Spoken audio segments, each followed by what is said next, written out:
Kaya lang naman po kami naririto para makakuha ng halaman na kulay ginto. Napakasensitibong bagay pero karapatan niyong malaman. Kinuha ang atay at ang bituka ng babae. Malaki rin ang sugat niya sa may bandang tiyan. Rate, maraming naninirahan dito sa lugar na ito pero marami rin ang nagdesisyon na lumipat. At dahil doon, nagtirahan na rin ito ng mapapangis na hayop.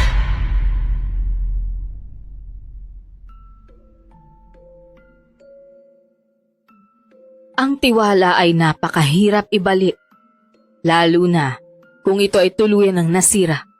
Pero para sa akin, kung mabait naman ang isang tao, mabilis akong magbigay ng tiwala sa mga ganon. Mahilig ako sa hiking at kadalasan ang mga kasama ko ay ang aking mga kaibigan. Magandang araw po sa inyo, Soledad. Ang kwentong ibabahagi ko ay naranasan ko noong 2020. Ako nga po pala si Renante at ito ang aking kwento.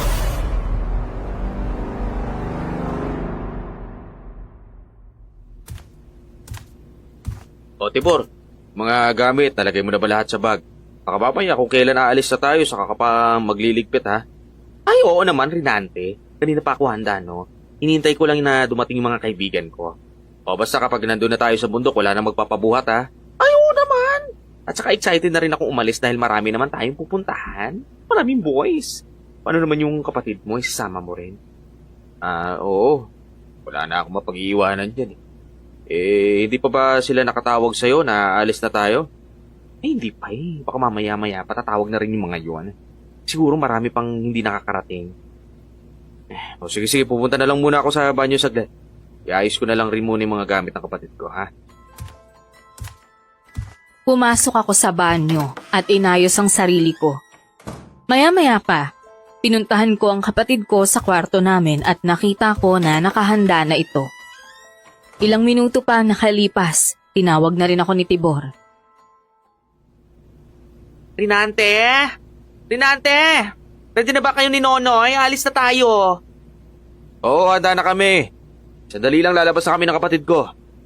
May kakilala ka rin ba sa mga kasama natin na mag-hiking? Ay, marami. Basta mga kakilala ko rin naman sila. Itong bundok na pupuntahan natin ay sinabi lang din naman kaibigan ko sa akin na lalaki. Saka yung iba pa nga na makakasama natin may mga anak at saka asawa na eh. Hindi naman magiging hadlang yung pagkakaroon ng asawa at anak ha. Baka mamaya mahirapan ka. Dahil dyan sa sinama mo pa yung kapatid mo. Hindi naman. Nag-hiking na rin yung napuntahan ko tapos sinama ko na rin siya pero wala naman nangyari. Maganda nga yun eh, nakakapag-explore din siya kagaya ko. O siya, halika na, doon na sila sa waiting shed daw naghihintay eh. Mabilis kaming sumama kay Tibor papunta doon sa tagpuan namin. Nang makarating kami doon, tama nga siya na marami kami. Nasa 30 siguro ang sabik na sumama sa hiking. Mababait naman ang mga ito dahil kahit ngayon lang kami nagkakakilala, nakikipag-usap pa rin sila. Maya-maya pa, habang naglalakad na kami, may narinig akong isang babae at lalaking nagtatalo. Masyado ko namang masugit, akala mo naman kung sino ka maganda. Hoy! Kahit hindi ako maganda, hindi pa rin kita papatulan. Hindi ako sumama sa pag-hiking para magpaakit din sa lalaki, no? At di ba may asawa ka na? Matuto ka makontento sa asawa mo? Aba, sa tingin mo ba naman ipagpapalit ko ang asawa ko sa'yo? Oy, mabait yun at matinong babae. So sinasabi mo na hindi ako matino. Ikaw yung lumapit sa akin dito, no? Hindi ako. Ay, grabe, ang kapal talaga ng mukha mo. Hindi ka naman kagandahan ha, hoy. Bumili ka nga ng steel wool at ikis-kis mo dyan sa mukha mo nang dumipis naman. Aba, ang kapal mo rin, ha? Kung makapanlait ka, kala mo naman kung sino kang gwapo. Okay guys, kumalma na kayo ha, hindi tayo na dito para makipag-away. Kung magugulo kayo dito, anak ko, mabuti pa magpaiwan na lang ang isa sa inyo ah. Hindi naman pwedeng ako magpaiwan. Ako ang nakaisip na pumunta sa bundok na yun eh. Mas lalo naman na hindi ako magpapaiwan, no? Matagal ko nang pinangarap na makaakyat sa bundok na yon. Napailing na lang ako nang makita ko kung gaano kasungit yung babae. Sa totoo lang, ito talaga ang katangian ng babaeng gusto ko eh. Palaban, suplada. Napatitig ako sa angking ganda ng babae at naramdaman ko na lang na may kumagat sa hita ko.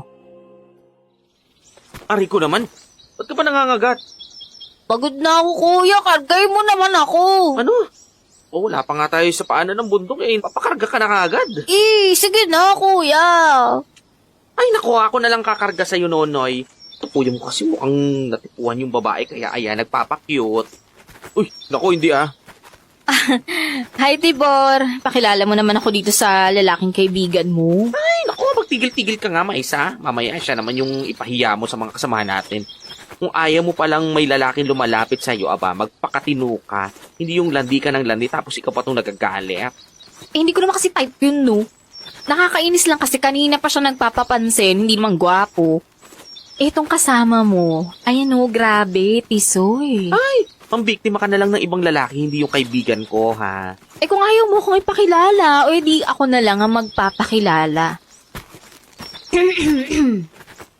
Hi! Ako nga pala si Maiza. Ikaw, ano pangalan mo? Renante. Ako si Renante. Napansin ko ata kanina na panay yung tingin mo sa akin eh. Sabihin mo lang kung type mo ako kasi type din kita eh. Hindi. Natutuwa lang kasi ako dahil palaban kang babae. Ako pa. Kapag kasi hindi ko talaga type yung lalaki, ganun ako eh. Pero, alam mo, kung ikaw yung lalandi sa akin, pwedeng-pwede. Ay, nakakasuka talaga. Apakalandi. Grabe ka. Sobrang kate.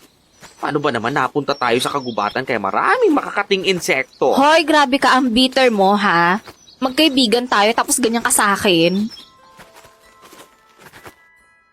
Hindi na umimik si Tibor sa kanya at kaagad siya nitong tinalikuran. Habang naglalakad kami, panay naman ang ngiti sa akin ni Maiza. Siniko ako ni Tibor at mahina akong kinausap. Paano mo ba nakilala yung babaeng yan? Yung customer ko sa salon. Palagi bumabalik doon kaya ayun, naging malapit na rin ako sa kanya. Kaso nga lang, may pagkamalandi talaga. Ikaw talaga, oo. Sabihin mo na lang, naiinggit ka sa kanya. Bakit naman ako maiinggit yan? Kung parehas lang kami ng babae, naku, baka mamaya mas maganda pa ako dyan. Masyado namang halata na ako yung pinag-uusapan nyo, no? Panay kasi yung sulyap sa akin ni Renante. At teka nga pala, nagbibiro lang ako Tibor, na type ko yung kaibigan mo. Sa totoo lang, meron na akong boyfriend. Kayo naman. Oh, yun naman pala, tapos nakikipaglandian ka pa sa iba. Crush ko lang naman. Gwapo kasi, tapos ang hot pa. Nagsimula ka na naman sa manlanding ira mo. Naku, sana hindi na lang kita niyaya dito. Hoy, ikaw ha. Parang ikaw talaga yata yung may gusto sa kaibigan mo eh. Ay, wala no, as in, magkaibigan lang kami at kung sakali man na magkaroon ng kasintahan nitong si Renante, gusto ko syempre yung maganda at mabait. So, pwede pala akong maging girlfriend ni Renante kasi maganda ako, tapos mabait din naman ako.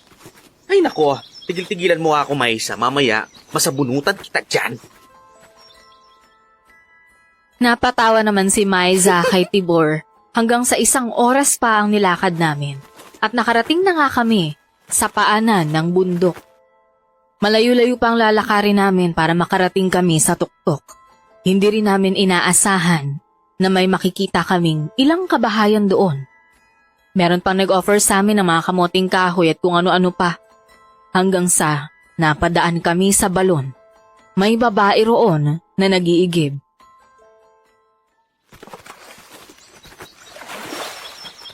Peace, pwede bang magtanong? Opo, ano ba yun? Ganda mo naman. Itatanong ko lang sana kung tama ba itong daan na tinatahak namin paakyat sa bundok. Opo, ito ho yung daan. Dito rin po ba yung bahay ninyo? Oho, Ako nga pala to, si Ryan. Ikaw, anong pangalan mo? ako ho si... Ay, kanina ka pa hinihintay ng nanay mo. Dalhin mo na raw yung tubig na inigib mo. Aha! Tutulungan na kita, May. Wag na ho, mag-ingat na lang ho kayo sa paglalakad. Ako nga pala si Renante. Sana, magkita ulit tayo. Sana nga talaga. Sige ho, mauna na ako. Huwag ka makikipag-usap sa kanila. Paggalit yung nanay mo mamaya sa'yo. Kanina ka pa igib ng igib pero hindi ka pa nakakauwi. Nahihiyang ngumiti si May sa akin at kaagad din itong umalis. Sa buong buhay ko, ngayon lang ako nakakita ng ganito kagandang babae. Makinis, maputi, at iisipin mong may lahing banyaga dahil sa sobrang ganda. Halata rin ang pagkailang nito sa amin. Ang ganda ng babae, no? Parang Mhm. tuluyan na nga akong magiging lalaki dahil sa kanya. Kaso nga lang, kapag nakikipag-usap, hindi tumitingin sa mata. Baka naman kasi hindi yan sanay makisalamuha. Sabi nga ng iba, mga taong laking bundok, hindi nakakagala yan sa mga syudad, kaya siguro ganyan. Mukhang dito na lang ako mag-aasawa sa lugar na to. Grabe, nakakawala sa katinuan yung ganda ng babaeng yun. Ay nako, hindi lang ata ikaw ang natamaan ng karisma ng babaeng yun eh. Tingnan mo yung mga kalalaki ang kasama natin. Sinusundan ng tingin yung babae. Grabe! Kwa, sana naging babae na lang din ako tapos ganun kagad. Ay paano ba yan? Isinilang kang bakla. Tapos maskulado pa. O di wala. Masasaktan talaga kitang nang wala sa oras, babae ka. Napaka nito. Joke lang naman. Di mabiro. Dumiretso na kami sa paglalakad at napadaan kami sa harapan ng matandang lalaki. Ito lang yata ang hindi gaanong mabait sa lugar. Masungit ang itsura niya at halatang wala sa mood. Napagod kaming lahat sa paglalakad hanggang sumapit ang gabi. Isa-isa kaming namahinga sa loob ng tent nang biglang may narinig akong sumigaw. Alam ko yung boses na yun eh. Boses yun ni Tibor. Tibor, ano nangyari? Ano ginawa mo sa kanya? Wala akong ginawa. Lumabas ako sa tent para umihi tapos nagulat na lang ako na may tumumba sa akin. Ito pala yun. Babaeng duguan. Natakot ako kaya ako sumigaw. Lumayo ka na nga muna dyan. Tali, i-check mo na lang muna ang katawan ng babaeng niya. Pare pa kay alalay nga itong kaibigan mo kasi mukhang hindi na makatayo sa sobrang takot eh. Sige, halika na muna. Doon tayo mag-usap sa malayo dito sa bangkay na to. Ay, Diyos ko, natatakot ako. Ano naman kaya ang dahilan kung bakit namatay yung babaeng yun? Ano ipapaliwanag natin lahat sa pamilya niya? Hoy, bakla! Kumalma ka nga. Kakaloka to. Walang may kasalanan sa atin, okay? O ito na, uminom ka nga muna ng tubig. Lahat naman tayo natatakot dahil sa nangyari. Ang mabuti pa, umuwi na lang muna tayo, ha? Yun na nga din yung naisip ko, lalo pa at may mga bata tayong kasama. Ang pagkakaalam ko, buntis yung babaeng yun eh. Ay naku, nasa kalagitnaan pa naman tayo ng gubat kaya siguro halimaw na hayop yung pumatay dyan. Ay, umuwi na lang kaya tayo. Sa tingin ko dapat, sa patatong dahilan para umalis na tayong lahat eh. Ay naku! Hindi tayo maaaring magdesisyon na umuwi. Bago pa naman tayo pumunta dito, napag-usapan na nating lahat na walang uuwi hanggat hindi pumapayag yung isa. Kaya kailangan nating magbotohan. Maya-maya pa, dumating na ang lalaking nag-check ng katawan ng babae. Nakasunod ang iba naming kasama sa likuran niya at may suot itong gloves na may bahid pa ng dugo. Ryan, paano yung babaeng yun? Ang pagkakaalam ko kakapatay lang niya. Mainit pa ang katawan nito at ang nakakatakot doon. Dinukot ang iba pang parte ng katawan niya. Oh my God! Hindi tayo pwedeng makampante dahil merong mabangis na hayop na pumapatay siguro dito sa lugar na to. Teka lang, paano ba dinukot yung ibang parte ng katawan niya? Wala na ang ibang lamang loob. Napakasensitibong bagay pero karapatan niyong malaman. Kinuha ang atay at ang bituka ng babae. Malaki rin ang sugat niya sa may bandang tiyan. Sandali, napag-usapan namin kasi na umuwi na lang tayo. Ano? Uuwi tayo? Anong punto na pumunta pa tayo dito kung uuwi lang din tayo kaagad? 2 araw na tayo naglalakad paakyat sa bundok. Hindi tayo dapat pwedeng bumalik ng ganun-ganun na lang. Nakalimutan nyo na ba ang sabi ng presidente natin sa hiking? Kung sino ang makakapunta doon ay may 100,000. Ano? Teka, di ko alam yung 100,000? Oo, hindi ba sa'yo sinabi ni Tibor? Alam mo din yung tungkol sa bagay na to, Tibor? Oo. Ay, pasensya ka na kung hindi ko nasabi sa'yo kasi baka mamaya anong isipin mo eh. Doon daw kasi sa tuktok ng bundok, merong halaman doon nakakulay ng ginto. Gamot daw yun. Ewan ko ba, may cancer kasi yung asawa ng presidente natin sa hiking. Kaya kung sino daw ang makakakuha ng halaman na yun, na kulay ginto, ay handa siyang magbigay ng 100,000. Nagbago na rin ang isip ko. Hindi na ako uuwi hanggat hindi ako ang nakakakuha sa halamang yon. Teka, sandali. Mas mahalaga pa ba yung pera kaysa sa buhay nating lahat, ha? Pasensya ka na, Renante. Nangangailangan lang kami. Kung gusto niyong umuwi, di kayo na lang. Kaya kami sumama dito para makuha din yung kulay gintong halaman. Nag-iisip ba kayong lahat? May mamamatay na nga, oh. May namamatay na. Ano gusto nyo? Lahat tayo mamatay? O ano naman ngayon? Mamatay na kung mamatay. Basta ako, susubukan kong makakyat sa itaas ng bundok na yan para akong makakuha ng 100,000. Oh. Tama na. Huwag na kayong mag-away dahil kahit anong gawin nyo, hindi nyo na may babalik ang buhay ng babaeng yon, okay? Pasensya na talaga rin, ante. Tumigil ka, di kita mapapatawad. Galit ko silang tinalikuran at hinila ko ang kapatid ko paalis doon. Napatras ako nang makasalubong ko ang malaking nilalang na oso. Mapupula ang mga mata nito. Susugod sana siya sa amin ng kapatid ko pero mabilis akong tumakbo habang hila-hila siya. Nagkagulo ang lahat nang makita ang malaking oso. Anak na, pero klaseng hayop yan. Hindi! Yan yata yung hayop na pumatay sa kasama natin eh! Tibor, makinig ka sa akin. Humawa ka sa kamay ko. Kahit ano mangyari, huwag kang bibitaw. Bilisan mo ang pagtakbo, ha? Oo, sa kabilang kamay ko naman yung nakahawak yung kapatid mo. Ano bang hinihintay natin? Ako, tumakbo na tayo at makasuhuri tayo ng halimaw na yan! Nagsitakbuhan kaming lahat para lang makatakas sa halimaw. Malalakas na sigawan ang narinig ko habang hinahabol kami ng oso. Nagkahiwa-hiwalay kami para lang makaligtas sa halimaw na yon. Hanggang tuluyan kaming nakalayo.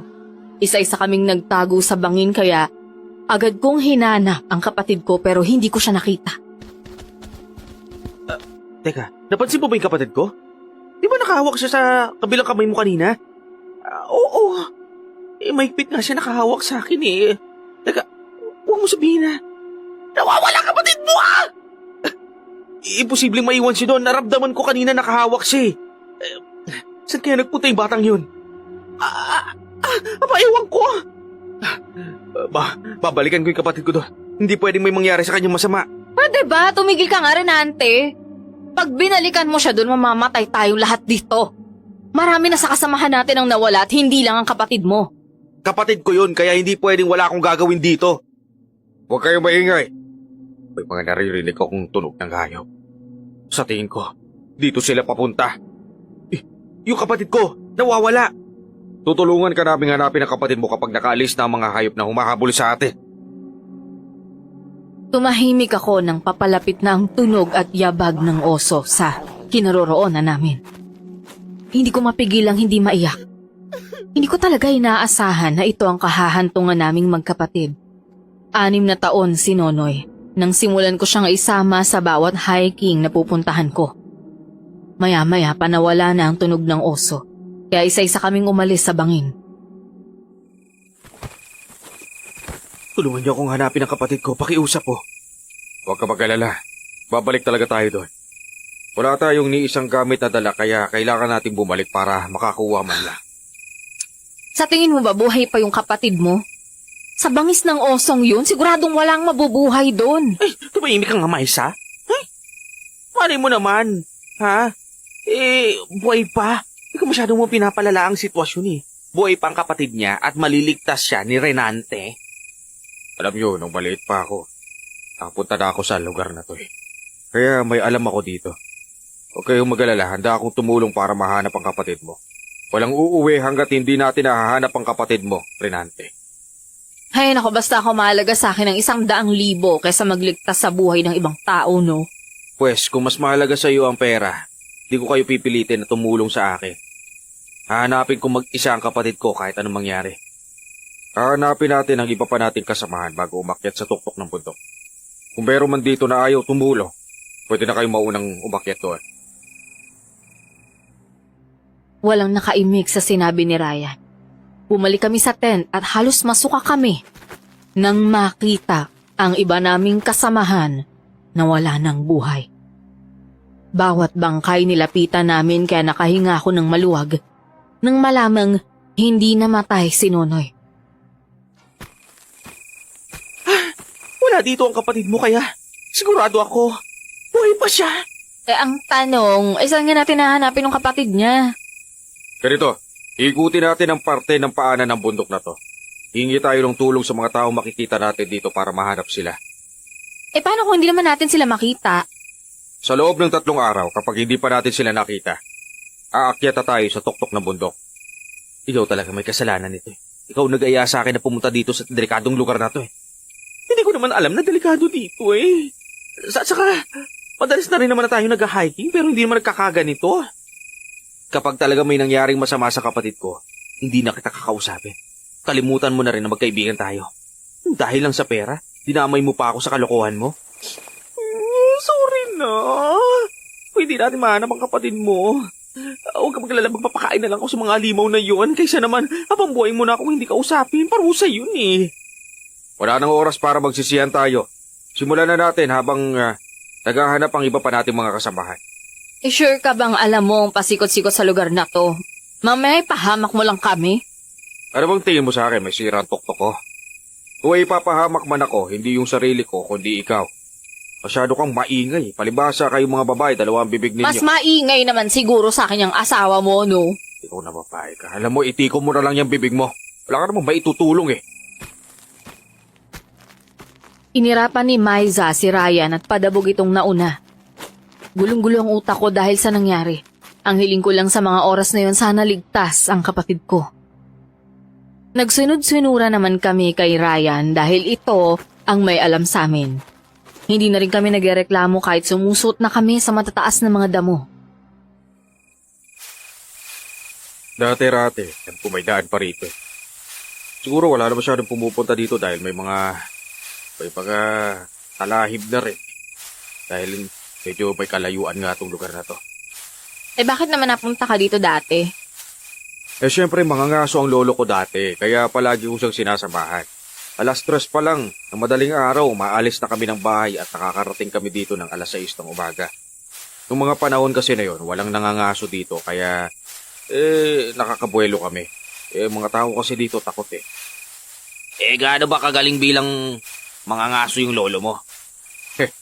Hindi naman sa pagbabayabang pero mga malalaking baboy ramo lang naman ang napapatay ni lolo.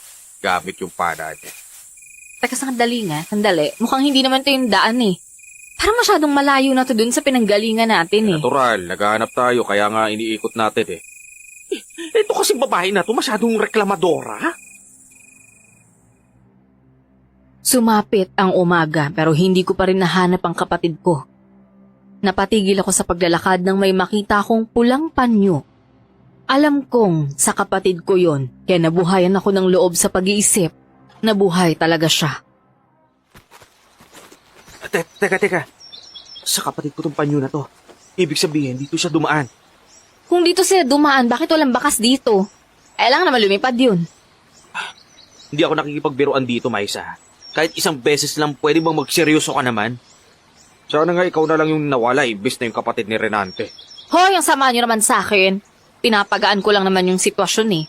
Sino ba naman kasing hindi natatakot sa nangyari? Pare-pareho lang naman tayong takot na matay dito ah. Tsaka gusto ko pang makauwi ng buhay, no? Kaya nga, lahat tayo gusto makauwi na buhay. Kaya naman wag mong mabiro-biro yung sitwasyon natin. Napatigil kaming lahat nang may makita kaming matandang babae malapit sa rumaragasang ilog. May bitbit itong kahoy at kumunot pa ang noo niya nang makita niya kami. Magandang umaga po, Ale. Pwede po bang magtanong? Ano ho ba yon? Wala po ba kayong napansin na bata dito na lalaki, mga 10 taon ng edad? Wala. Bakit ba kayo nandito sa lugar na to? Nag-hiking po kasi kami, pero may nangyari po kasi. Tatanong ko lang din po sana sa inyo kung may mga dayo po ba kayong nakita dito? Wala. Tsaka medyo may pagkadelikado ang lugar na to. Maraming mababangis na hayop dito. Kaya kung ako sa inyo, magsiuwian na kayo. Lumalabas ang mababangis na hayop tuwing gabi. Hindi nyo rin po ba alam kung may mga kuta yung mga mababangis na hayop? Bakit lalabanan mo ba? Walang makakatalo sa kanila. Maski kami ng mga nakatira dito, hindi na lumalabas paggabi na. Sige po. Maraming salamat na lang. Umalis na rin agad ang matandang babae. Nakita ko pa itong lumingon sa amin at napangiti siya. Hanggang sa ilang oras na kaming naglalakad at mas lalong naging mahirap ang daang tinatahak namin. Hanggang sa bigla na namang magsalita itong si Maiza. Uy, talaga bang dito yung daan, Ryan? Parang hinahatid mo na yata kami sa kamatayan Pwede bang tumahimik ka na lang kung wala ka rin namang alam? Kanina pa naman ako nananahimik eh. Kaya nga nagsalita na ako, di ba? Meron akong mapa ng lugar na to at hindi ko lang nadala ngayon. Bago tayo pumunta dito, alam ko na lahat ng daan. Akala mo ba hindi ko napapansin na nililigaw mo kami? Anong nililigaw ang sinasabi mo dyan, ha? Oo. Kanina pa ako nagmamasid sa ginagawa mo. Teka, paano mo naman nasabi na nililigaw tayo ni Ryan? May alam ka ba sa lugar na to? Oo. Noong una pa lang alam ko ng delikado dito pero hindi na ako kumontra ng mag-hiking tayo dito. Gusto ko rin naman ng pere at saka isa pa, marami din naman tayo. At sa totoo lang, dati ako nakatira dito at lumipat lang kami sa syudad nung 15 anyos ako. Kung ganun, ba't wala kang sinasabi nung una pa lang? Dinala ko rin naman ng mapa kaso nawala dahil sa nangyari. Ilang taon na rin ako hindi nakakapunta dito no, kaya medyo nakakalimutan ko na. Pero pagkakaalam ko, hindi ito ang tamang daan. Pero susubukan ko alalahanin lahat. O sige, kung may alam ka pala, edi ikaw na lang ang magdesisyon sa grupong ito. Pumayag ang lahat na si Maiza na ang susundin namin. Hanggang mapadaan kami sa may talahiban. Nakita ko rin ng magandang babae kaya ako na ang nakipag-usap sa kanya. Nakita ko naman na tatakbo ito pero pinigilan ko. May, sandali lang. Ano bang kailangan mo? Pwede bang humingi ng tulong? Nawawala kasi yung kapatid ko nung inatake kami ng malaking oso. Ha? Sinalakay kayo? Oo. Kaya sana kung pwede, tulungan mo naman kami ha. May hininga na rin kami ng tulong pero wala din silang magawa eh. Alam niyo, mas mabuti pa umalis na lang kayo dito para maligtas niyo yung sarili niyo. Huwag ka magtitiwala sa kanila. Ha? Sino? Sino ang mga hindi ko dapat pagkatiwalaan? Hindi pa ba kayo tapos na mag-usap dyan? Aba, kailangan na natin makaalis. Huwag na tayo magsayang ng panahon na humingi ng tulong sa mga tao dito dahil wala namang maitutulong sa atin eh. May, hindi ko alam ha, pero eto ang sigurado ako, hindi ka masamang tao. Alam ko na mabait ka, kaya makiusap naman. Tulungan mo naman kami na mahanap yung kapatid ni Renante, oh. Pasensya na, pero kailangan ko nang umalis. Marami pa kasi akong gagawin eh. Oh, diba? Sinabi ko na sa inyo eh, wala silang maitutulong sa atin. Patakbong umalis si May pero hinabol ko pa rin siya. Halata sa mukha niya ang kaba habang nakikipag-usap sa akin. Kagad naman siyang tumigil at galit na humarap sa akin. Bumalik ka na doon at huwag mo na akong kausapin. Wala akong maitutulong sa'yo. Bakit ba lahat ng mga tao dito sobrang mailap, ha? Gusto ko lang naman mahanap yung kapatid ko, yun lang naman. Hindi ko nga alam kung nasaan ang kapatid mo. Tsaka hindi din ako nasanay na umikot-ikot sa lugar na to. Hindi ako naniniwala na hindi ka sanay dito. Kahit saan kami magpunta, nakikita kita kaya imposible ang sinasabi mo. Isa lang ang masasabi ko. Umalis ka na lang para maligtas mo ang sarili mo. Narinig ko naman ang pagtawag sa akin ni Maiza. Kaya napatingin kaming dalawa ni May sa kanya. Tenante! Ba't mo ba sinusundan yung babaeng yan? Hindi ka ba kontento sa akin? Pinag-uusapan lang kaming dalawa. Magkasintahan ba kayo? Uy, hindi ah. Wala akong kasintahan.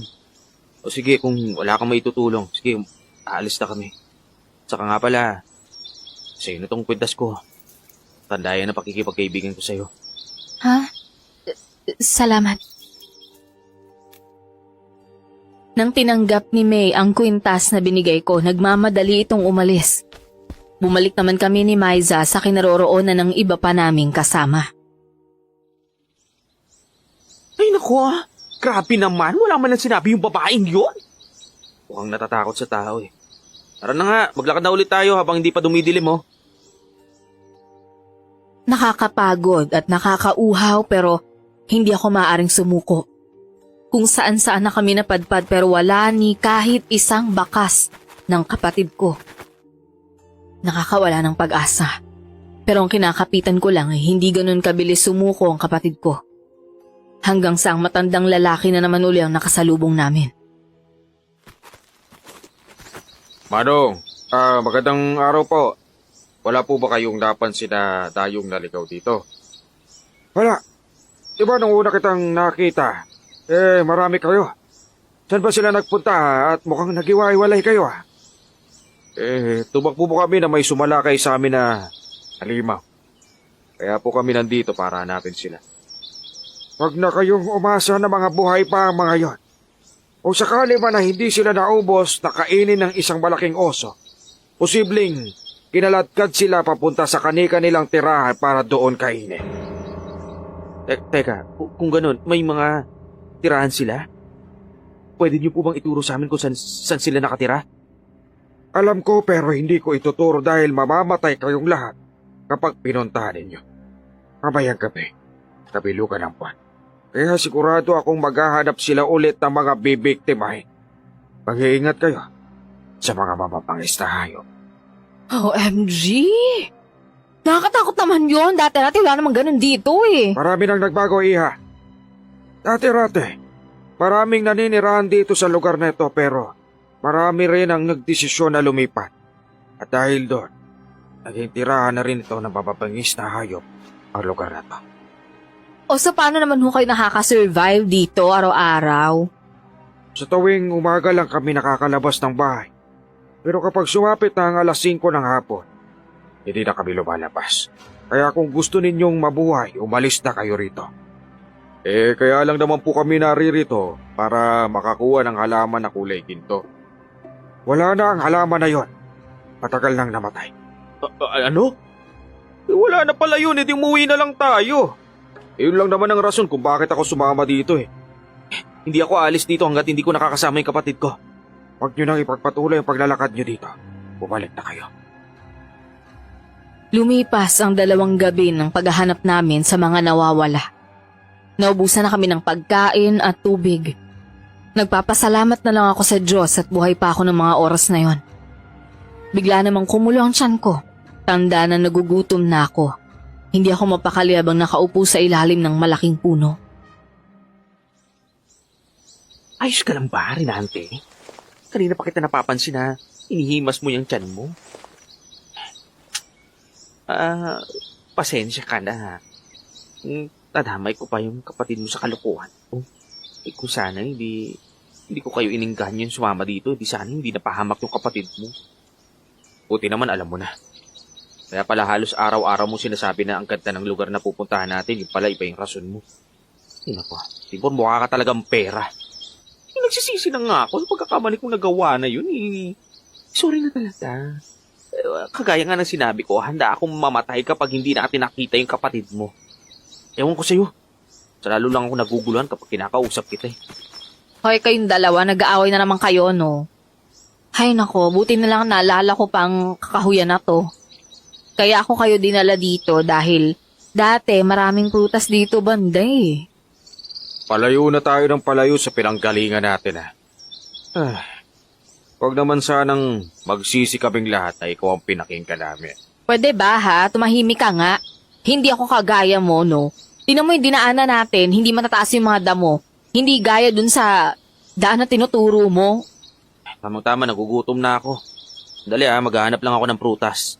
Ingat ka dyan baka mamaya naghahanap ng saktong oras yung oso at atakihin ka. Ay naku, huwag ka maniwala sa kanya. Di ba ang sabi ng matanda, gabi lang kung umatake yung oso? Ay, sasamahan na kita. Huwag na. Tignan ba to? Ito talagang bakla na to, masyadong patay na patay sa'yo. Gusto mo bang magpapawis? Halika dito sa tabi ko. Hoy, hindi ako pumapatol sa lalaki mas pangit pa sa akin Rinante, sige na kasi. Gusto kitang samahan dahil baka mamaya mapano ka pa yan. Nagugutom na rin kasi ako Ako, nakakatakot naman yung paring Renante. Kunwari lang yan na nagugutom pero mamaya kapag nakalayo na kayo, baka mamaya ikaw naman ang kainin yan. Alam mo na. Hoy, ito talaga. Hindi ako ganyan kababoy sa kaibigan ko Dito ka na lang, Tibor. Ako na lang ang aalis. Mamaya kapag nakakita ko ng prutas, dadalang ko na lang kayo ditong lahat, Agad nga akong umalis. Kahit medyo malayo na ako, naririnig ko pa rin ang pagtatalo nila. Naghanap ako ng prutas at nang makita ko ang singkamas, kumuha ako ng kahoy para gamitin na hukayin iyon. Bigla namang dumating si May na may dalang prutas. Nagugutom ka na ba? Ito nga pala yung prutas, baka makatulong sa'yo. Huwag na. Sabi mo, mamamatay rin naman kami dito. Hayaan mo nang mamatay ako sa gutom. Hindi ko naman nahayaan na mangyari yun, no? Alam mo nung binigay mo sa akin yung kwintas, sabi mo, tanda yun ang pakikipagkaibigan mo sa akin. Kaya, hindi ko rin nahayaan na may masamang mangyari sa kaibigan ko. Ibig sabihin ba niyan, tinatanggap mo yung pakikipagkaibigan ko sa'yo? Sige na, kumain ka na ng langka. Kinuha ko to dun sa tinanim ni nanay eh. Nagkataon din naman dumaan ako dito tapos nakita kita. Teka, ang akala ko ba hindi mo alam yung mga pasikot-sikot dito? Hindi nga. Kasi inahanap kita eh. Ang akala ko may masama nung nangyari sa'yo. Alam mo ba hindi ako nakakatulog ng maayos simula nang makita kita dito. Hindi mo lang alam pero palagi ako nakabantay sa'yo kahit anong oras. Ha? Teka, anong ibig mong sabihin? Sa tingin ko nakita ko na yung batang hinahanap mo. Ano? Teka, totoo ba yan? Pwede mo bang ituro sa akin kung nasan siya? Hindi. Kaya lang naman kita nilapitan para sabihin sa'yo na delikado ang lugar na to. Dapat hindi kayo pumunta dito. Sino ba nakaisip na dito kayo mag-hiking? Kilala ng kaibigan ko. Sobrang hilig ko kasi mag-hiking kaya sumama na rin ako eh. Uubusin kayo at papatayin ng aswang dito. Lahat ng mga pumupunta dito, hindi na nakakauwi ng buhay. Sa tingin ko merong traidor sa mga kasama nyo kaya niya dito kayo dinala. Sadali. Ano? Aswang? Oo. Pero kung aswang yun, bakit mga oso lang yung nakita namin? Dahil nagpapanggap lang silang oso para makapambiktima. Pero ang totoo mga aswang sila. Sino ba talaga nagpasimunong pumunta kayo dito? Ay, sa totoo lang, yan pa yung kailangan kong malaman. Sandali, may nararamdaman akong papalapit sa atin. Magtago ka at kahit anong mangyari, huwag ka magpapakita. Sinunod ko ang sinabi niya. Nagtago ako sa isang malaking puno at narinig ko ang yabag na papalapit kay May. Ay, nako, kanina ka pa hinihintay ng nanay mo sa bahay. Ba't hindi ka pa nakakauwi? Naisipan ko lang kasi na dumaan ho dito para makalanghap ng preskong hangin. Hindi ba preska ang hangin sa bahay? Dapat nga matuwa ka dahil ang mga nakikita mo doon ay mga preskong pagkain. Ilang araw na lang ang hihintay mo. Makakakain ka na rin ng mga ganon. Sige na, mauna na ho ako sa inyo. Hinain mo pa talaga ang isang langka na buo? Akala ko ba, ayaw mo sa langka? Bigla ko kasi akong ginutom habang naglalakad eh. Sige, umuwi ka na at may aasikasuhin lang ako. Umalis na ang mga ito kaya lumabas na ako sa pinagtataguan ko. Bumalik ako doon sa kinaroroonan ng mga kasamahan ko at sinalubong ako ng mga ito. Oh, ilang oras kang nawala tapos wala kang dala pagbalik dito? Gusto ko lang sanang malaman kung sino ba talaga yung may kagustuhan na dito tayo pumunta. Ay naku, ano ba kasing klaseng tanong yan? Ang tanong ko yung sagutin ninyo, sino ang may gusto na dito tayo pumunta? Fine, okay, sige na. Inaamin ko na. Ako na ang kumausap sa lahat tungkol doon sa pabuyang 100,000 kung may makakuha ng gintong halaman pero hindi ko naman alam na ganito yung aabutan natin dito, no? Ikaw? Ibig sabihin sinadya mo talagang dalhin kami dito para ipakain sa mga aswang, di ba? Ano? Teka, ano? Aswang? Oo.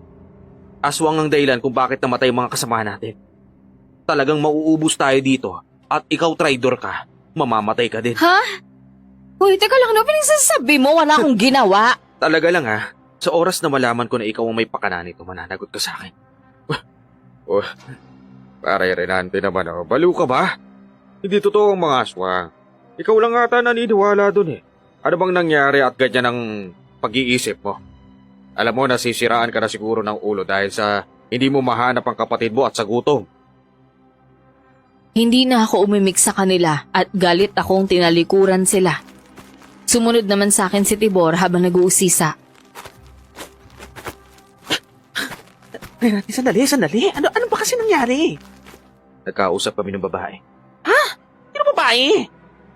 Yung magandang babae. Kita kami kanina doon sa sinasabi niya sa akin na lugar. Sabi niya pa sa akin, posible daw na may traidor sa mga kasamahan natin at sinadyang dinala tayo dito para ipakain sa mga aswang. Napaka-imposible naman yan. Wala nga may alam sa lugar na to eh. Kung sabihin man natin na mayroon, Hindi nila hayaan na pati sila magdusa ng ganitong nangyayari sa atin. kaya nga ako nagtatanong kung sino ba talagang nagyaya na pumunta dito eh. Well, si Maisa ang nagyaya sa akin. At ang sabi, yung presidente daw ng hiking ang nagsuggest sa lugar na to. Mananagot talaga sa akin yung presidente ng hiking eh.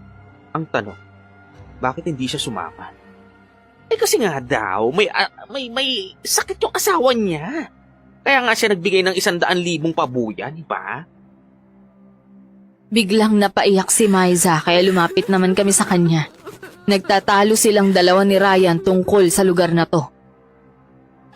Kung totoo talagang sinasabi ni Renante na may kinalaman ka dito, aba pupugutan talaga kita ng ulo. Wala nga akong kinalaman. Kung sa tingin nyo na alam kong delikado yung lugar na to, bakit naman ako sasama? Hindi naman kayo nag-iisip bago manghusga eh. Tigilan nyo na nga yan. Mas lalo lang tayong mamamatay dito kapag pinairal natin yung mga init ng ulo eh. Hindi mo dapat siyang sinasaktan dahil babae siya. Ikaw naman, hindi mo siya dapat sinasaktan dahil babae siya. Ikaw naman oh, mas bakla ka pa kung umasta kaysa dito kay Tibor eh. Maglakad na nga tayo. Simula ngayon, magkanya-kanya na tayo. Kung sino ang sasama sa akin, sumama. Pero kung gusto nyo naman na sumama sa kanila, kayo ang bahala. Ay, sa'yo ako sasama, Renante. Hindi pwede. Magkakasama tayo kaya dapat walang iwanan dito. Kailangan natin ng isa't isa para makaalis tayo. Hindi ko kayo kailangan. Ako ang gagawa ng paraan kung paano kami makakaalis dito. O sige, kung yan ang gusto ninyo, walang problema. Good luck na lang sa ating lahat kung sino ang mabuhay at mamamatay. Hindi na ako sumagot sa kanila at umalis na kaming tatlo. Wala kaming alam sa lugar na to pero nang may makita kaming bakas na daan, sinunod na lang namin yun. Hanggang marating namin ang isang bahay. Malaki ang bahay kahit gawa sa kawayan. Sa labas pa lang maganda na ito. Nakita ko ang magandang babae na dumungaw roon. Diba, yun yung matandang babae na nakasulubong natin habang nangunguha tayo ng kahoy. Oo, siya nga yan. Kausapin mo, Renante. Hindi ko alam kung may tutulong siya sa atin ha. Di ba ka naman maawat siya sa atin ngayon? Tingnan mo nga, sa itsura niya pa lang, kawawa na, Sige, pakausapin ko. Nakita kong lumapit naman sa amin ang matandang babae kaya ngumiti ako sa kanya. Nakasimangot pa ito, kaya naman bigla akong natakot dahil sa itsura niya. Magandang araw po, Ale. Pasensya na po sa istorbo, ha. Hanggang ngayon kasi hindi pa rin kami nakakaalis dito dahil may hinahanap kami, yung kapatid ko po. Ano naman ang pakialam ko sa inyo? Kung pwede lang po, hingi lang po kami ng kahit konting tubig, Nauuhaw na po kasi kami. At bakit naman kasi naisipan yung umakyat sa lugar namin na yan, tuloy na pala nyo? Pasalamat kayo't hindi ako kasing sama ng iba riyan. Sinabi ko na nga ba at mabait kayo eh. Huwag mo na akong hutuin. Dahil alam kong sinasakyan mo lang ako. Kayong tatlo na lang bang natitira? 5 po sana kami kaso nagkahiwa-hiwalay po kami. Alam mo naman po maraming hindi pagkakaintindihan po di ba? Ganun ba? Ay sige na, pumasok na kayo sa loob at umino. Tamang-tama lang, kakaluto ko lang din ng pagkain. Hindi pa naman nakabalik yung asawa ko tsaka yung anak ko. Kainin nyo muna. Buti naman. At may mga mababait pang tao kagaya po ninyo sa mundo. Pero tandaan nyo, pagkatapos nyong kumain, umalis na kayo. Isang beses lang akong tutulong dahil ayokong maabuso. Opo. Naiintindihan po namin yun. Mabuti na yung nagkaliwanagan tayo. Masok na kayo at ipaghahanda ko kayo ng makakain. Tibor, tara. Ale, ilan po ba yung anak ninyo? 2, isang babae at isang lalaki. Kaso yung lalaki kong anak nasa malayo. Bali ang naiwan na lang yung babae. Siguro po mga gwapo at magaganda yung anak ninyo, tama po ba? Oo naman. Ay, lahi kasi kami. Kaya ganito mga itsura namin. O, ito na, pagkain ninyo. Ubusin nyo yan, ha? Maraming salamat po. O, dito lang ako sa labas. Sige po. Salamat po ulit. Lumabas ang matandang babae at mabilis naming naubos ang pagkain. Hanggang ilang minuto pang nakalipas, nakaramdam ako ng pagkahilo. Tibor, dali. Nahilo ako. Ha? Dali. Ako rin nahilo. Ano kayang nangyayari sa atin? Parang may kakaiba akong naamoy eh. Hindi. Parang mahimatay na rin ako sa hilong. Hanggang sa tuluyan kaming nawalan ng malay. Nang magising ako, nakita ko ang malalaking kawayang nakaharang sa amin. Pinaikot ko ang mata ko sa buong paligid at doon lang ako nakapag-isip at napagtanto ko kung nasan kami. Nakakulong kaming lahat at nandito rin pala ang iba naming kasamahang nawawala. Sa harap namin may isa pang kulungan at nakita ko doon ang kapatid ko. Teka, Tibor! Ando pa rin kayong kapatid ko? Buhay siya! Sabi ko naman sa'yo, walang mangyayaring masama sa kanya. Teka, nasa tayo, Rinante? Bakit tayo nakakulong? Ano ba itong kulungan na to? Ginawa yata tayong mga baboy na mga hayop na yun Sa tingin ko may nilagay yung matandang babae na yun sa pagkain natin kaya tayo nahilo at nawala ng malay. Isa lang nasisiguro ko. Isa rin siyang aswang. Ay naku, Diyos ko naman. Ayoko pang mamatay dito. Paano ba tayo makakaalis dito, Rinante? Baka nga tamang sinasabi nila sa atin na mamamatay tayong lahat dito.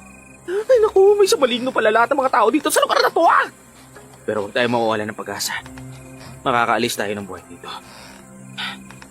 Magtiwala lang tayo sa Diyos. Mabuti rin na pinulong nila muna tayo. Pati at least nakita ko pa yung kapatid ko. Kung sakali man na mamamatay nga tayo, masaya pa rin ako dahil natagpuan kong kapatid ko. Rinante, ayoko pa rin mamatay Alam mo, sana nga may tumulong sa atin na makaalis dito sa lugar na to. Alam ko na natatakot ka, pero huwag kang mag-alala, Tibor. Nandito lang ako. Ililigtas ko kayong dalawa ng kapatid ko. Hindi ako papayag na may mangyaring masama sa inyo. Huwag kayong mag-alala. Nandito lang ako. Tandaan. Hanggang sumapit ang hating gabi. Kabilugan ng buwan.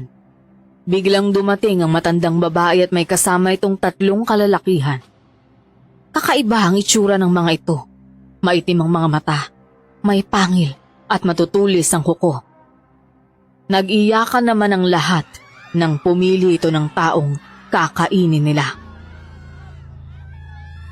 Hayop ka, matanda ka! Kaya pala ibang tingin mo sa amin nung una kitang nakita. Dahil isa kang aswang. Hindi mo ako masisisi. Kayo mismo pumunta sa bahay ko. Sapat na rin sana ang mga ito Hayaan na sana namin kayong umalis kaso lang matigas ka. Hindi ka aalis hanggat hindi mo nababawi ang kapatid mo. Huwag mong gagalawin ang kapatid ko. Talagang hindi ko siya gagalawin dahil sa susunod na araw ko pa siya kakailanganin. Iaalay ko ang kapatid mo at ipapakain sa anak ko para maging ganap na aswang. Walang iya ka talaga. Dito ka. Kapag nakalaya lang talaga ako dito, ako mismo ang papatay sa'yo. Ano? Anong magagawa mo? Mga mahihina kayo. Mga uto-uto. Pero bago ko papatayin ang kapatid mo, uunahin na kita. Nang sa ganon, hindi ka na mahirapan habang nakikitang iniihaw ang kapatid mo. Parang ako na lang kainin mo. Please, huwag mo nang idama yung kapatid ko. Pag-iusap ako na lang kainin nyo. Huwag na itong dalawa. Sige na, maawa naman kayo. Walang awa ang mga aswang. Kung ako sa inyo, umpisahan nyo nang magkumpisal sa mga kasalanan nyo sa Diyos nyo. Nang sa ganon, hindi maligaw ang mga kaluluwa ninyo. Hayop ka talaga! Humalakhak lang ang matandang babae at umalis. Napaupo na lang ako dahil sa sobrang takot. Kahit papaano nagpapasalamat pa rin ako sa Diyos dahil hindi nila ginalawang kapatid ko. Hanggang sa nagpagulat sa amin ay nakita namin doon si May. May dala itong pagkain at isa-isa kaming binigyan. Sis, di ba ikaw yung babae nakita namin na nag-iigib ng tubig? Don't tell me, isa ka rin aswang kagaya nila. Kaya naman pala panay ang sabi mo sa akin tungkol sa mga aswang. Dahil kalahi ka rin pala nila. Traitor ka rin naman pala. Patagal mo nang alam kung nasaan ang kapatid ko pero nagmamaang-maangan ka pa. Kumain na muna kayo. Hindi ko kailangan ng pagkain mo. Ibalik mo sa akin ang kwintas na binigay ko sa'yo. At puputulin ko ng pakikipagkaibigan ko sa'yo. Pasensya ka na. Hindi naman ako nagkulang na sabihin sa'yo umalis ka na sa lugar na to, di ba? Sa tingin mo, hahayaan ko na lang yung kapatid ko dito na ialay nila sa mga anak nila. Kinasusuklaman kita. Isa kang halimaw! May mga bagay lang talaga na hindi ko makontrol dahil wala akong kakayahan. Kaya pakiusap patawarin mo ko.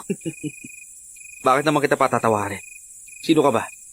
Gusto mo nga kaming kainin, di ba? O ito. Oh, ayan. Kainin mo yung kamay ko. Hindi ko magagawa yun. Ayang ka na naman sa pagiging mabait mo. Tama na nga. Alam ko rin pagkatao mo kaya huwag ka na magkunwari pa. Lahat ng mga taong tinanungan namin dito, puro mo lang mga alam. Yung pala magkakasama lang kayo rito. Tama na yan, Riante. Wala rin naman patutunguhan kahit ano pang sabihin mo sa kanya dahil wala rin naman siyang pakialam. Kagaya ng iba, pagkain lang naman ang tingin niyo sa amin. Tumalikod si May sa amin ng oras na yon. Nung sumapit ang hapon, nagulat ako nang dumating si Ryan at Maiza. Pareho silang nakangiti. Doon lang din na proseso ng utak ko na may kinalaman ng dalawang ito sa nangyayari. Gusto naman ang pahingahan nyo rito. Mukhang nagugustuhan nyo naman eh. Ryan, hayop ka! Hayop ka, traitor ka! Sino ba may gusto dito ng 100,000 piso? Ha? Inuto mo kaming lahat para doon? Ipinahamak mo kaming lahat? Oo. Kasi ang taon na ito ay ang alay namin sa aming mga ninuno. Kaya nagdala ako ng mga tao makakain rin na mapipi ako. Anak ako ng matandang babae na yon. Yan, siya ang nanay ko. At ang presidente na sinasabi nyo na may sakit ang asawa, ako din naman yun. Paano? Ang galing ko, di ba? Kumusta kayo? Ako nga pala yung asawa niya. Tsaka nagkukunwari lang naman kami nag-aaway para mapaniwala kayong lahat eh. Grabe, no? Ay, nako. Tingin nyo talaga papayag akong makaalis kayo dito ng buhay, ano? May hangganan din itong kasamaan nyo sa amin. Kayong dalawa, magbabayad rin kayo sa huli. Paano mo naman kami sisingilin kung mamamatay na kayo rito? Nakikita nyo ba yung magandang babae na yun? Kapatid ko siya. At sobrang proud din ako sa kanya dahil magaling din siya magpaikot. Pinagplanuhan nyo talaga ito, no? Ginawa nyo talagang lahat para lang mabiktima kami. Oo naman bakla, ano ka ba? At ikaw, ako mismo kakain sa'yo. Lahat ng mga taong nakatira dito, puro mga aswang. Kayo lang ang hindi. Bruha ka talaga, babae ka! Mas bruha ka! Pangit mong bakla ka! Alam mo, ilabas mo ako dito nang masabunutan kita ng walang yaka. Talaga? Kaya mo ko? Sige nga, subukan natin. Hayaan mo na. Papa, hayaan mo na nga yung impact ng bakla na eh. Huwag mo na silang gagalawin hanggat hindi sinasabi ni nanay at tatay. Kaya kayo nandito para kapag sasapit na ang alas 12 ng gabi ay may makakain kami. Ha? Ang kakapal nyo talaga! Tumalikod ito sa amin habang humahalakhak. Ngayon naging malinaw na lahat sa akin. Nagpapanggap lang pala ang dalawang yon na hindi magkakilala para walang makaisip na may kakaiba sa kanila. Nung una pala, sila na talaga may alam na tungkol sa lugar na to. Sila pala ibang salarin. Kung alam ko lang talaga na... Nakalbo na sa akin yung papain yun. Pinagplanuhan nila tong lahat eh. Kailangan, makagawa tayo ng plano bago sumapit ang kapilugan ng buwan mamayang gabi. Ano namang magagawa natin? Hindi nyo ba nakikita na, tingnan mo nga, pantay sarado tayo. Marami silang mga tauhan. Kapag nagpadaig tayo sa takot talaga natin, talagang mamamatay tayong lahat dito. Sa tingin ko, hindi talaga masamang tao yung nilalang na babaeng yun eh. Pwede siya makatulong sa atin. Tigilan mo nga. Masama rin siya kagaya ng mga magulang at kapatid niya. Hindi, kakaiba siya rin, Ante. Alam mo, kailangan natin siyang pakiusapan para tulungan niya tayo. Nang sumapit ang dilim, bumalik naman si May sa kulungan namin. Si Tibor na ang kumausap sa kanya pero panay din ang tingin niya sa akin. Parang awa mo na. Sis, tulungan mo na kami makaalis dito. Mamamatay kayong lahat dito at hindi kayo makakaalis. Mukha ka namang mabait, pretty-pretty ka naman. Hayaan mo bang patayin kami ng mga aswang? Sige nga. Mamaya, darating ang mga bisita ni nanay ng mga aswang din. Uubusin niya kayo, kakatayin, at ipapakain sa kanila. Wala akong magagawa dahil marami sila. Kagaya nila. Piin mo nga, isa ka rin bang aswang? Hindi pa. Ang mga magulang ko lang. Dahil sila ang hari at reyna ng mga aswang. Sa kabilugan ng buwan pa ako magiging ganap na aswang kapag napasahan nila ako ng itim na bato. Kailangan ko rin kumain ng bata para mabilis akong lumakas bilang aswang. Hulaan ko. Si Nonoy. Si Nonoy yung batang kailangan mong kainin, di ba? Oo. Hindi pa naman ako nakakain ng karne ng tao sa buong buhay ko dahil pinagbabawal yun ng mga magulang ko. Sabihin mo nga sa akin. Gusto mo rin pa maging aswang? Gustuin ko man o hindi, wala naman ako magagawa eh. Dahil ito ang kapalaran ko. Nang sumapit ang kabilugan ng buwan, isa-isa kaming pinalabas sa kulungan. Niyakap ko ang kapatid ko ng mahigpit. Naiiyak ako. At ang lahat sa takot lalong-lalo na nang makita namin ang mga nakakatakot na nilalang na nakapaligid sa amin. Tumakas na tayo dito kasama yung kapatid mo. Hindi ko alam kung paano tayo makakatakas dito. Nakita mo naman na marami sila at wala tayong laban sa kanila. Kung ganun, hayaan mo na lang na makain ng aswang ang kapatid mo. Sige nga. Mamamatay muna ako bago nila makain ang kapatid ko. Lumapit naman sa amin ang matandang lalaki at hinila ang kapatid ko palayo. Halos ayaw kong bitawan ang kapatid ko pero pinagtulungan ako ng iba nilang kasama. Sumuko ka na. Hindi mo naman na maliligtas ang kapatid mo sa kamay namin. Ang kapatid mong ito ang mas mahalaga kaysa sa inyong lahat. Alam nyo, ang akala ko, kakaiba kayo sa lahat sa kanila. Pare-pares lang pala kayo lahat. Kunwari kapag nag-aalala sa amin, yung pala inuutubo lang kami. Hindi ko nakasalanan yon. Kayo ang nagdala ng buhay nyo dito sa lugar namin. Umiiyak ang kapatid ko habang nagpupumiglas. Kaya naawa ko sa kanya. Sobrang sakit isipin na wala akong magawa para ipagtanggol siya. Sige na. Pakiusap ako na lang ang iaalay nyo. Nagmamakaawa ko. Bata ang kailangan namin at hindi ikaw. Hindi ako papayag na ilayo nyo sa akin ang kapatid ko. Kung ganon, kailangan ata gamitan ka namin ng puwersa. Biglang nagpalit anyo siya bilang nakakatakot at mabangis na aswang.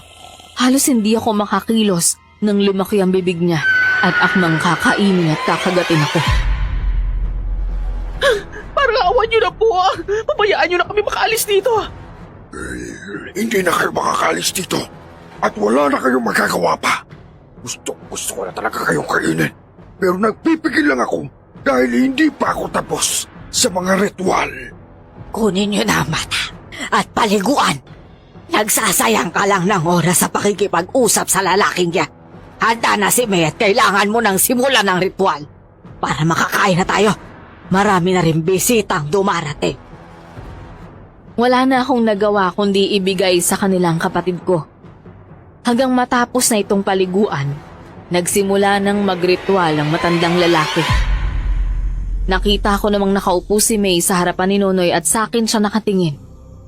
Makalipas ang ilang minuto, biglang nawala si May sa kalagitnaan ng pagritual, kaya maraming nag-alala at nabahala kung saan ito napunta. Lintik na ba na? Bakit walang nakapansin na umalis na pala itong si May? Hindi ko alam. Ewan ko wala sa kapatid mong yan. May pagkamatigas ang ulo! Ilang beses ko nang sinabi ang tatapusin ang ritual bago umalis! Hindi matutuloy ang ritual na to kapag hindi siya nakabalik. Lumok sa akin yung babae na yan mamaya. Hanapin ko siya at ibabalik dito. Ngayon din! Ida, ako nang bahala maghanap sa kanya. Magsama ka ng mga kampo natin dahil baka mamaya ay lumapan yon. Umalis ang mga ito at hinanap si May. Nakahinga kami ng maluwag. Dahil kahit papano may oras pa kami para maghintay sa himala ng Diyos na makatakas dito. Hanggang sa isang estranghero ang dumating. Balot na balot ang katawan niya ng kulay itim na damit. Pati ang ulo nito may balot ding kulay itim na bandana. Nakipaglaban siya sa mga aswang. Isa-isa niya kaming pinakawalan at nang magsalita ito, ay napag-alaman namin na babae siya. Halina kayo, umalis na kayo dito! Si Nonoy, kailangan natin siya kalagan para makaalis na tayo dito. Bilisan niyo na para makatakas kayo sa mga aswang. Ay hatid ko kayo sa ilog kung saan ang daan palayo sa lugar na to. Sigurado ako na hindi nila kayo masusundan doon. Sige, sige. Mabilis kong kinalagan si Nonoy at binuhat ito papunta sa ilog. Nagsitakbuhan kami para makalayo. Hanggang sa makalipas ang ilang oras, narating namin ang ilog. Tumawid na kayo habang hindi pa tumataas ang tubig. Kailangan makatakas kayo kagad bago tayo maabutan ng mga aswang. Teka, paano ka naman? Sumama ka na sa amin, dalian mo! Baka mamaya mapatay ka na rin ng mga aswang! Kung sino ka man, sumama ka na lang sa amin. Hindi ako pwedeng sumama dahil hindi ako nararapat tumira sa lugar nyo. Umalis na kayo. Sandali Gusto ko lang magpasalamat sa iyo. Salamat sa pagliligtas sa amin. Nagkatinginan kami ng babaeng tumulong sa amin at nang magtama ang mata namin. Para bang binubulong ng isipan ko kung sino siya. Pero ang mas mahalaga sa akin, maligtas muna ang buhay naming lahat. Nagmamadali kaming tumawid sa tubig pero dumating naman ang mga aswang. Hindi kayo makakatakas sa lugar na to. Uubusin namin kayong lahat. Anong akala ninyo? Nakakayanin nyo kaming labanan ng taong nagligtas sa inyo? Harangan sila para hindi sila makaalis! Walang makakaalis dito ng buhay! Walang iya ka kung sino ka man. Nangingilam ka sa desisyon namin mga aswa. Kaya dapat sa'yo ay mamatay! Naglaban ang babaeng nagligtas sa amin at ang matandang lalaki. Sumugod naman ang iba pang aswang sa amin kaya mabilis kaming tumakbo para makatakas. Kumilos ang babae ng mabilis at pinatay niya ang ibang aswang gamit ang lakas at bilis niya.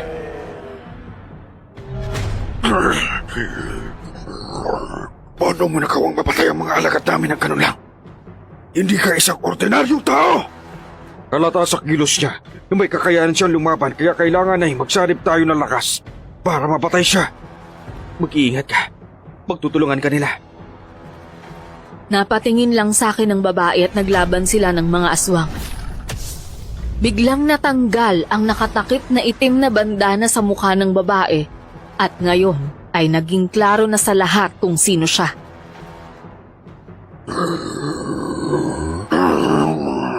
Walang iya ka, bata ka. Kaya pala nawala ka doon sa pagre-ritual. Dahil gumawa ka ng paraan para makatakas sila. Kahit anak kita, papatayin kita dahil sa pagtatraidor mo. Imbis na tulungan mo kami, ginakalaban mo kami! Pasensya na tayo. Alam kong mali ang ginawa ko pero hindi ko lang kayang tingnan na pinapatay niyo yung mga taong walang kalaban-laban.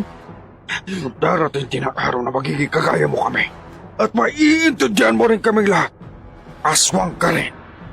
Gayon, bigyan mo kami ng rason kung bakit mo tinulungan ang mga taong yan.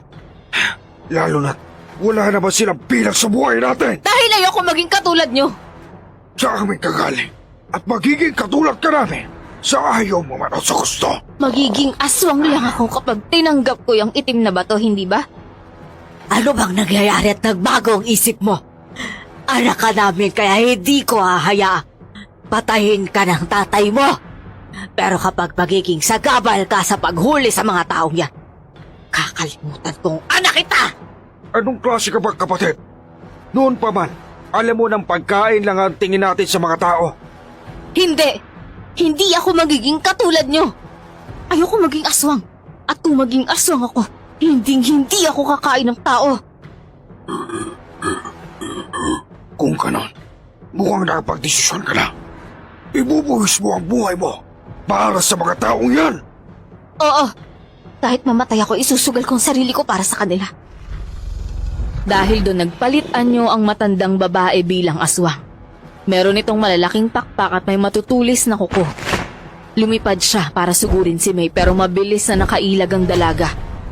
Si Ryan naman ay lumapit sa akin na may matutulis na kuko.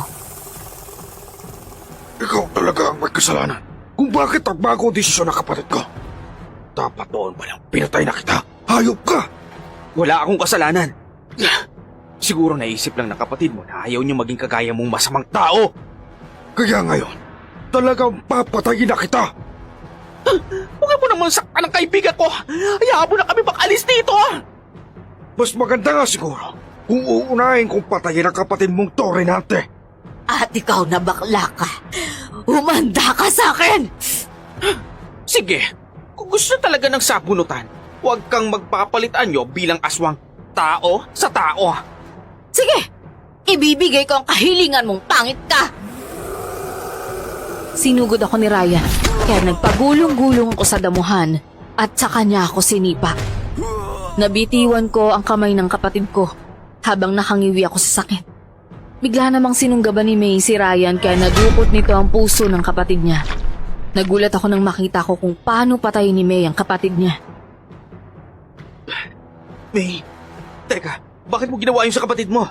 Papatayin ka niya pag hindi ko ginawa yun. Pati sarili mo kapatid ay nagawa mo patayin. Para lang sa isang lalaki yan. Napagkahalata na kita, May.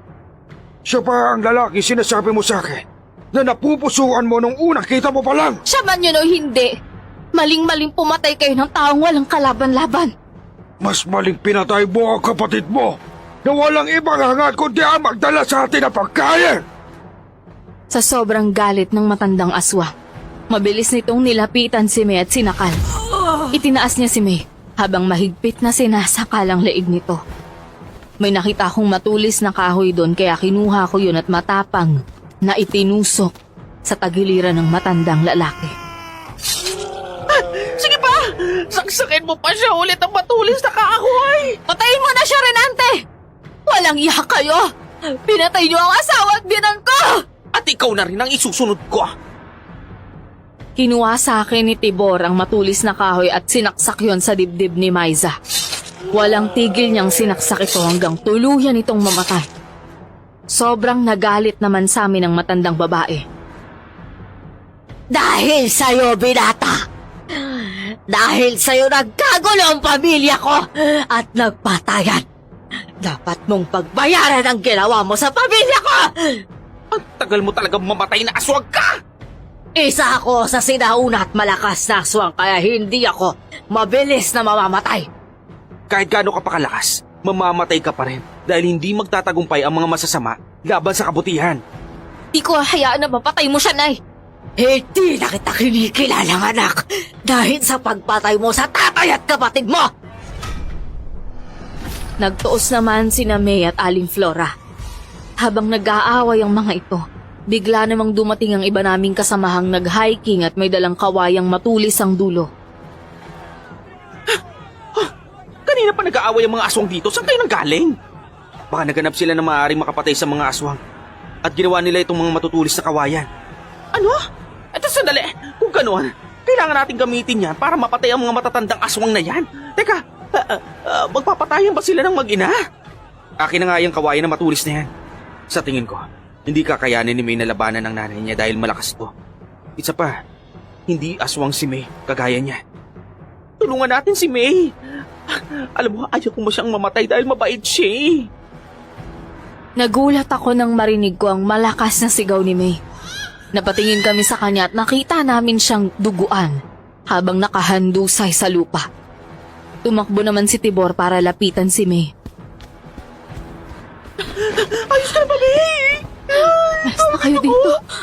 Malas na kayo.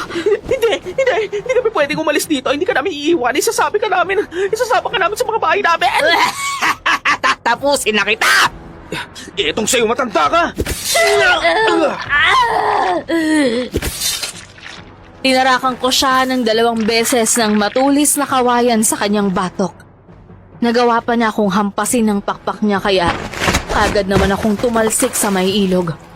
Wala akong kakayahang lumangoy, kaya halos malunod ako. Nakita kong tumalon sa tubig si Tibor para iligtas ako. Halika dito rin ate! Malalim na yung tubig dyan! Hindi ako marunong lumangoy! Sumama ka sa likuran ko dahil lumalakas na rin yung agos sa tubig! Ngayon, tingnan mo. May, tingnan mo ang mga taong gusto mong iligtas. Mamamatay sila dahil sa'yo. Hindi mo sila kaya protektahan nang ikaw lang mag-isa. Isa kang normal na tao. Kaya kahit na mismo ikaw, mamamatay ka rin! Awa, nanay. Tama na ho. Tigilan niyo na po sila at hayaan niyo na sila makalis. Handa akong gawin lahat ng gusto niyo. Kung ganun, kainin mo ang bata para maging ganap kang aswang. Yun lang ang gagawin mo at pagkatapos pakakawalan ko na sila. Parang awa mo na! Huwag na huwag sasaktan yung kapatid ko! Patayin mo na siya, May. Nakita kong hinawakan ni May sa ulo ang kapatid ko. Kaagad akong pinaahon ni Tibor sa tubig. Nang akmang babaliin na ni May ang liig ng kapatid ko, isang matulis na kawayan naman ang bumaon sa dibdib ni Flora. Napatingin kami sa pinanggalingan ng kawayan at nakita ko ang iba naming kasama na muling naghahanda para asintahin ulit ang matandang aswang. Nanghina naman ito, kaya tumulong kami para mabilis siyang mapatay. Kumuha tayo ng bato para mapukpok natin yung ulo niya. Oo, tama. Ayun yung gagawin natin. Patayin na natin yung aswang na yun para makaalis na tayo dito. Ito ang ganti ko sa mga ginawa mo sa iba pa namin mga kasamaan. Wag! Tama na! Huwag niyo patayin si nanay. Hindi na niya kaya lumaban. Umalis na kayo dito. Hindi kami aalis dito kapag hindi ka namin kasama. Hindi niyo ako kailangang isama. Hindi ako tao. Tama si tatay. Darating ang panahon magiging aswang ako. Dahil nasa dugo ko yun. At walang makakapagbago nun. Kung gano'n, bakit kailangan pa nilang magsagawa ng ritual at pasahan ka ng itim na bato kung magiging aswang ka lang rin naman pala? Para makoronahan ako bilang prinsesa. Ang totoo niyan matagal na panahon kong nilihim sa kanila na may kakayahan ako maging ganap na aswang. Nasa patakaran namin na pagsapit ng 18, ang anak ng Reyna at Hari, kailangan itong pasahan ng itim na bato sa harapan ng iba pang aswang. Ito ang senyalis na tinatanggap kong maging isang prinsesa. Ano ba kailangan kong gawin para sumama ka sa amin paalis dito? Wala. Hindi ako pwedeng umalis dahil tutugisin ako ng ibang aswang. At madamay pa kayo. Handa naman kami tumulong sa iyo. Sige na, May. Sumama ka na sa amin. Utang namin ang aming buhay sa iyo. Kung hindi siguro nagbago ang isip ko, baka mamaya na Justin at Cheggy na kami. Pinilit pa rin namin si May. Kahit ayaw niya, pero sa huli, napao rin namin siyang sumama. Marami naman ang nagtaka kung bakit kami na lang ang nakabalik. Sinabi rin namin sa mga pulis ang nangyari at pinuntahan naman nila ang lugar na yon. Ay naku, hindi ko talaga inaasahan na makakauwi pa tayo ng buhay dito sa atin. Ay naku, mabuti na lang talaga at may mabuting puso itong si May. Kahit na anak ito ng malalakas na aswang. Kaya nga hindi niya naman yung masasamang ugali ng mga magulang niya. Siguro, kung hindi ko nakilala si Renante, baka hindi rin naman nagbago yung desisyon ko eh. Dahil sa kwintas na binigay mo sa akin. Malaki yung pinagbago ng pag-iisip ko at ng pagkatao ko. Doon ko lang naisip na mali pala ang ginagawa namin. Kaya ang lahat ng ginagawa ko nun talagang pinagsisihan ko. Teka, ano ba yung ginagawa niyo dati, May? Inutusan ako ni nanay na mangakit ng mga tao para dalhin sa lugar namin. At biktimahin sila. Magulang ko sila kaya sumusunod ako. Pero nitong huli, yun naman talaga yung plano eh. Kaya lang hindi ko nagawang ituloy.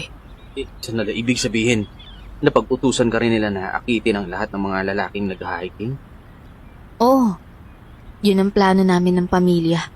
Kaso nung nakita kita, sinabi ko sa kanila na ayoko na ulit na gumawa ng paraan para makapatay ng tao kaya nagalit sila sa akin. Sandali, ang ibig sabihin na love at first sight ka dito sa kaibigan ko kaya nagbago yung desisyon mo? Anong ibig sabihin ng love at first sight? Yung unang kita mo pa lang, nagkagusto ka na kagad sa kanya. Yun ang ibig sabihin nun. Pero iba ka, nagawa mong patalisikin yung pamilya mo para lang maligtas kami. Dahil alam kong sobrang mali na sila. Hindi ko rin naman kayang saktan si Nonoy eh.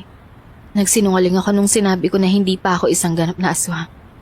Dahil matagal na akong aswang at tinago ko sa kanila yon. Ang pinagkaiba lang hindi ako nakakit sa karne ng tao. Basta huwag ka nalang magiging mumu sa harapan ko kasi matatakotin ako eh. Oo naman. Very good. O nga pala, kailan nakasalan? Ha? Anong kasalan yung sinasabi mo? Wala. Wala ka bang balak na pakasalan nitong si May? Ibabahay mo lang tong babae ito pero hindi mo papakasalan. Mamaya baka masunog pa yun sa simbahan eh. Pwede namang magpakasal na lang kayo sa mayor eh. Si May ang makakasagot niyan kung gusto niya akong pakasalan. Oo naman. Kaya ako sumama dito dahil gusto na kita eh.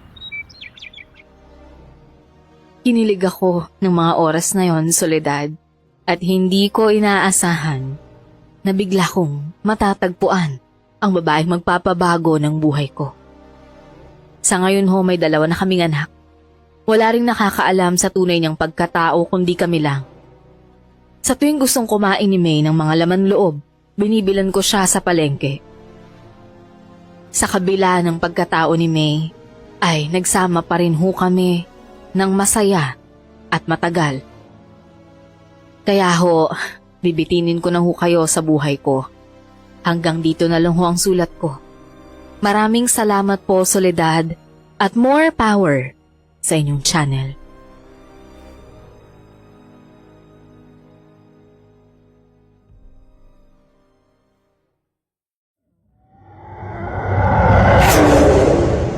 Kaya lang